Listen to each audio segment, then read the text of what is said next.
Dans cette nouvelle session, nous allons voir comment, avec Dynatrace, on va pouvoir identifier de manière unique un élément ou un ensemble d'éléments. Donc pour cela, on va déjà commencer à présenter comment est-ce qu'on identifie les éléments au sein de la console Dynatrace, et dans un second temps on verra comment est-ce que ces mêmes éléments qu'on va utiliser pour filtrer, on pourra les utiliser de manière externe via des API. Ça va être très utile lorsque on va vouloir travailler avec des outils externes qui vont vouloir communiquer avec notre cluster Dynatrace. Donc pour prendre comme exemple, on va prendre l'application host qui nous affiche l'ensemble des machines présentes sur le cluster.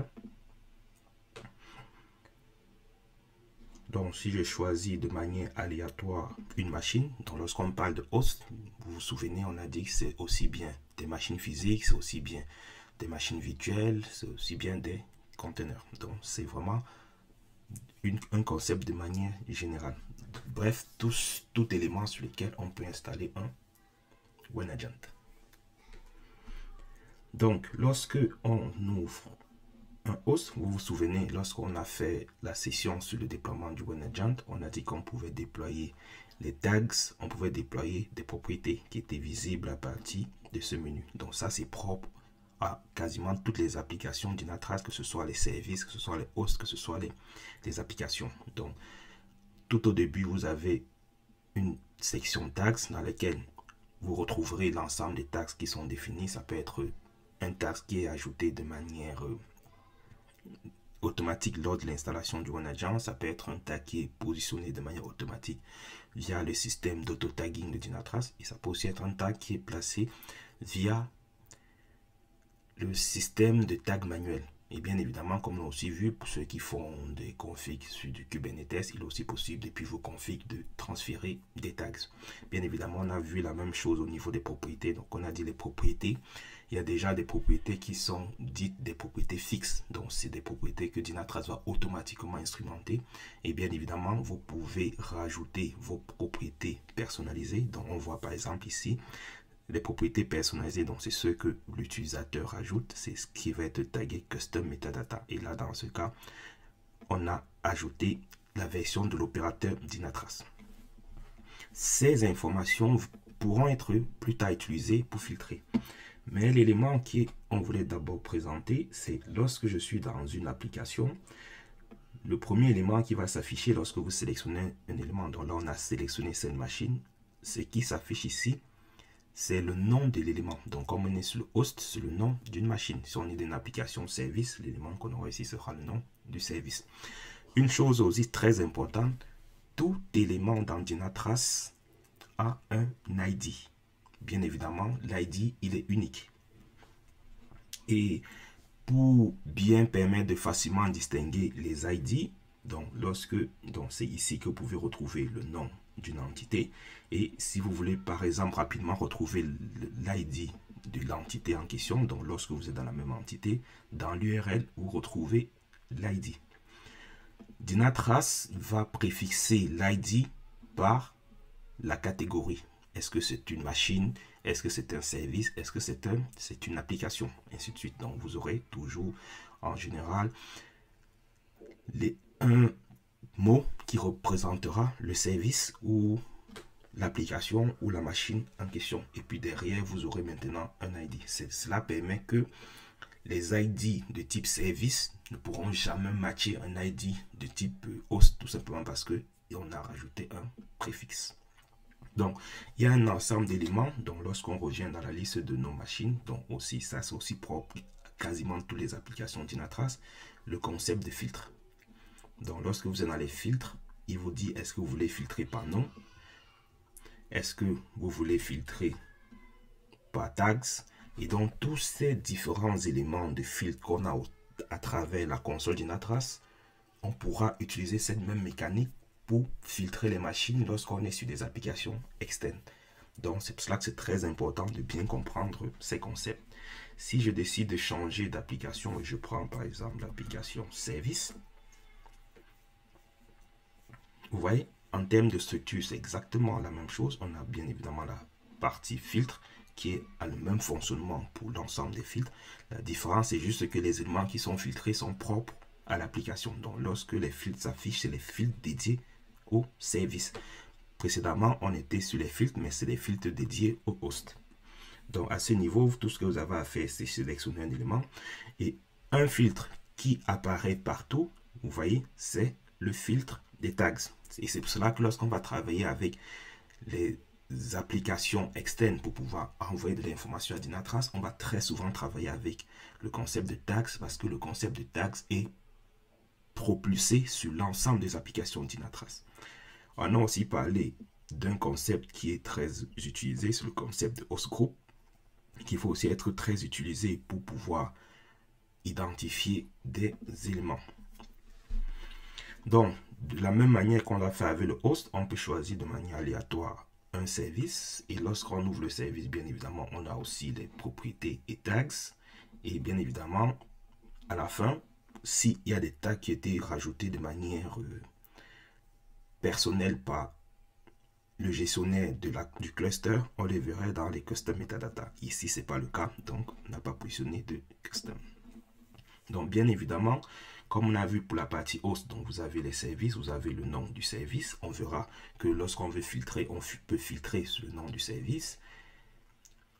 Ici, on retrouve donc l'ID du service en question, qui est cette fois-ci préfixé par service. Si on va dans l'application Frontend,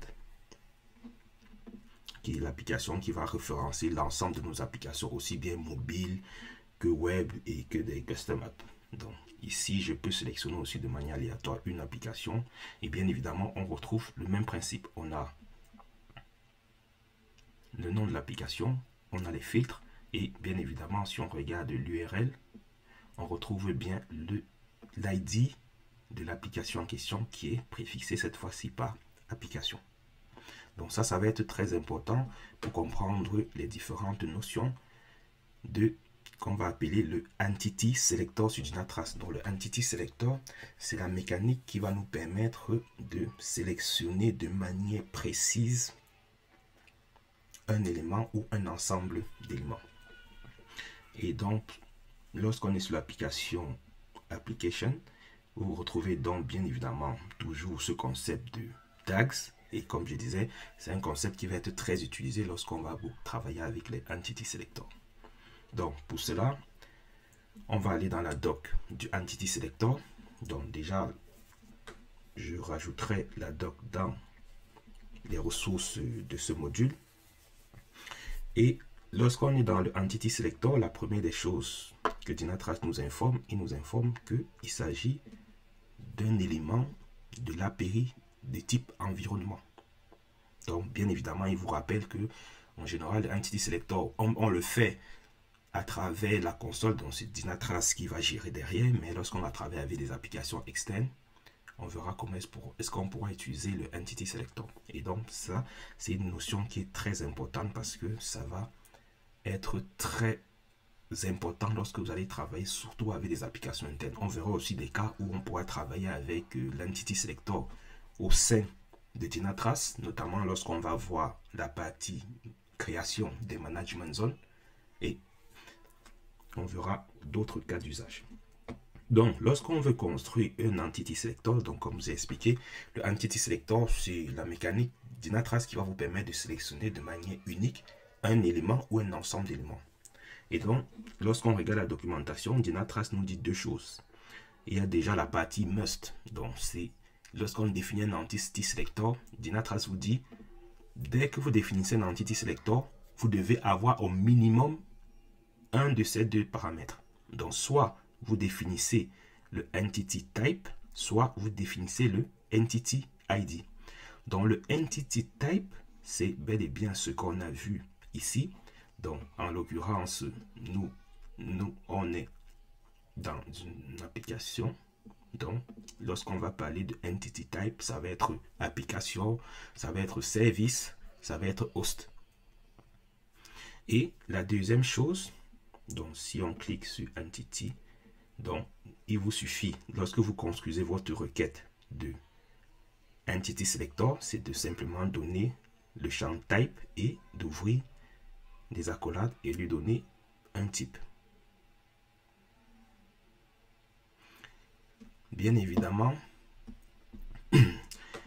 lorsqu'on va faire nos requêtes de Entity Selector, on va cibler un host, une machine et autres. Donc, toutes les applications qui sont disponibles de manière assez précise. Donc, le deuxième élément, donc bien évidemment, Dynatrace vous dit que c'est un des éléments. Hein. Donc, vous n'êtes pas obligé, et en général, c'est possible de mettre les deux, mais ça n'a aucun sens. Le deuxième élément, c'est ce qu'on appelle le Entity ID. Donc, vous vous souvenez, c'est l'Entity ID, c'est vraiment cet ID que vous retrouvez sur l'ensemble des éléments. Donc, dès que vous sélectionnez un élément dans Dynatrace, vous avez un ID. Donc, soit Dynatrace vous dit, fournissez-moi l'entity type. Donc, est-ce que c'est un host, est-ce que c'est une machine, est-ce que c'est un service? Soit vous me fournissez l'entity ID. Je vous ai dit, lorsqu'on commence à travailler avec Dynatrace, il faut penser global. Et donc, quand on commence à penser global, on ne pense plus de manière unitaire. Pour ça, je reviens sur la partie host.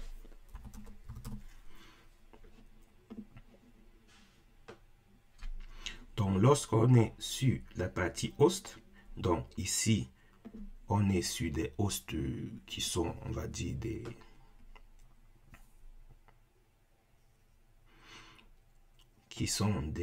machines physiques. Il faut bien garder à l'esprit que on est dans un monde de DevOps, donc on est plutôt désormais dans un monde où on construit, on détruit, on reconstruit, on détruit, on reconstruit. Donc à chaque fois que vous allez construire un élément, Dynatrace va lui affecter un ID. Quand vous allez détruire l'élément et que vous allez reconstruire l'élément, pour vous, dans une vision load balancer, ce sera toujours le même élément. Mais au sein de Dynatrace, à chaque reconstruction, sera un ID. Donc même si vous supprimez cette machine et que vous la réinstallez en lui redonnant exactement le même nom, Dynatrace ne lui redonnera pas le même ID. Et donc partant sur cette base, moi je vous déconseille fortement de travailler avec les ID. Ça vous évite que lorsque la machine est supprimée ou bien le service est supprimé, que votre Entity Selector ne fonctionne plus parce que vous avez mis en dur. Bien évidemment, dans des cas bien précis, vous pouvez avoir besoin de cibler exactement une machine. À ce moment, vous pouvez faire. Mais dans la majorité des requêtes que vous allez construire, de requêtes Entity Selector, vous utiliserez de préférence les types. Donc, si vous voulez utiliser le Entity ID, donc bien évidemment, Dynatrace vous dit, vous fournissez le champ Entity ID et vous pouvez lister. Donc, si dans vos hosts, vous voulez par exemple sélectionner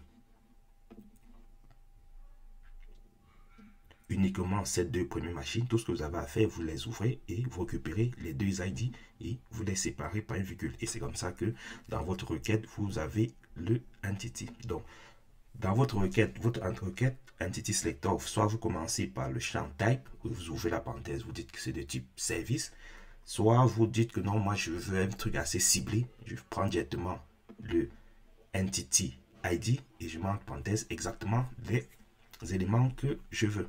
Donc là, à ce moment, quand vous passez par les ID, vous n'avez même plus besoin de compléter parce que l'Entity ID cible de manière extrêmement fine les éléments.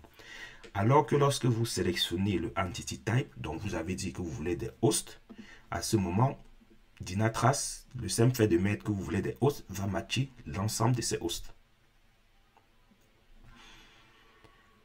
On verra lorsqu'on va construire les management zones que les hosts sont aussi affectés à des management zones. Donc, faites aussi attention parce que lorsque vous ciblez les hosts, vous pouvez ne pas donner les management zones, comme c'est le cas actuellement. Quand je prends All, ça m'affiche tous les management zones. Mais ici, lorsque je sélectionne Easy Trade, vous voyez, à ce niveau, on a les machines qui disparaissent tout simplement parce que on a utilisé une requête de Entity Selector qui a permis de séparer les machines par projet, par équipe, ainsi de suite. Donc, on verra aussi comment au niveau de notre, on peut construire ce genre de requête au niveau de notre Entity Selector. Donc, je vous ai dit, quand vous mettez le Entity ID, à ce moment, vous n'avez plus besoin de compléter votre requête parce que vous avez déjà ciblé de manière très précise. Bon, bien évidemment, vous pouvez aussi compléter au cas où l'ID change, mais en général, lorsqu'on utilise l'entity ID, on est déjà assez ciblé, donc on ne complète plus. Donc, en général, c'est lorsque vous allez utiliser l'entity type que vous aurez besoin de compléter votre requête. Donc, Dynatrace vous dit, si vous sélectionnez, donc, vous devez absolument avoir un de ces deux éléments, et une fois que vous avez pris un de ces deux éléments, vous pouvez compléter avec ces éléments. Donc, imaginez-vous le scénario, je lui dis que je veux le entity type qui s'appelle host, et au entity type host, donc là, ça nous affichera l'ensemble des hosts, et je peux combiner avec le entity name dans lequel je lui dis, je veux donc plutôt dans mes hosts sélectionner celui-ci. Donc, on a pu conçu de deux manières la même requête. Donc, soit je prends cette machine et je dis entity type est égal à ça, soit je lui dis directement que je veux le entity type de type host et je lui donne en complément entity type name et je lui donne le nom de mon élément. Donc on a deux méthodes. Donc il n'y a pas une méthode ultime pour construire le entity selector, c'est vraiment à adapter en fonction de vos usages. Donc il y a plusieurs chemins qui mènent à Rome. Donc à côté vous avez le entity attribute. Donc bien évidemment ça ce sont les propriétés qu'on a vues qui sont propres à votre machine. Donc quand vous sélectionnez host, vous pouvez affecter des attributs. On a aussi vu qu'on a une machine, un service, on pouvait affecter des tags. Donc vous pouvez dire, et ça c'est ça que ça devient intéressant, lorsque vous vous souvenez, je vous ai dit, lorsque vous êtes sur des machines qui vont faire la même fonction, il faut les attribuer les mêmes tags. Donc si vous prenez par exemple le cas où vous êtes en train de déployer un cluster MySQL dans lequel vous avez peut-être 3 nodes master et peut-être 5 nodes slave. Donc vous voyez les 3 nodes master, il faut leur donner le même tag qui est master, et les 3 nœuds slave, il faut leur donner le tag slave. Et donc à ce moment, si vous voulez par exemple faire une action uniquement sur votre machine slave dans votre cluster, vous pouvez sélectionner l'entity type host, et au niveau des tags, vous pouvez dire déjà le premier tag, vous voulez donner déjà le nom du tag qui correspondra à votre cluster, et vous donnez en seconde partie le tag qui correspond au type au sein de votre cluster, qui sera en l'occurrence des slaves. Donc au niveau des tags, vous pouvez aussi faire des combinaisons. Donc lorsque vous donnez des tags, vous pouvez donner plusieurs tags.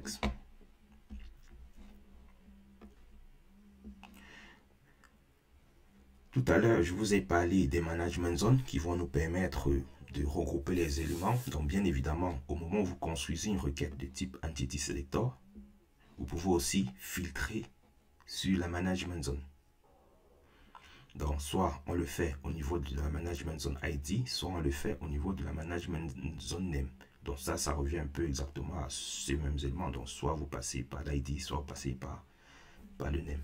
Donc dans Dynatrace, on verra comment est-ce qu'on peut construire une management zone, comment est-ce qu'on peut récupérer le name et comment est-ce qu'on peut récupérer la management zone. Bien évidemment, vous avez aussi la partie health state qui va vous donner l'état d'un élément. Donc bien évidemment, si vous choisissez l'entity host de type, par exemple, l'entity type de type host, bien évidemment, à ce moment, l'état de santé d'un host, c'est démarrer, arrêter. Donc vous aurez, c'est pour ça que si vous allez dans le health state, vous aurez souvent plutôt des notions de healthy ou unhealthy. Donc dans le cas d'une machine, c'est démarrer, arrêter. Dans le cas d'un service, ça va aussi être la même chose. Un service peut être arrêté ou il peut être démarré. Donc bien évidemment, c'est un état qui est assez binaire. Après, c'est comme ça qu'on va construire notre entity selector. Donc on verra des exemples lorsqu'on va faire les management zones. Mais on voulait déjà dans cette première session présenter le concept d'entity selector, qui est un concept qui va être très important lorsque vous travaillez dans Dynatrace, et surtout lorsque vous allez travailler avec des outils externes. On verra lorsqu'on va commencer à travailler sur les events qu'on pourra cibler de manière externe des ressources dans Dynatrace grâce aux entity selector.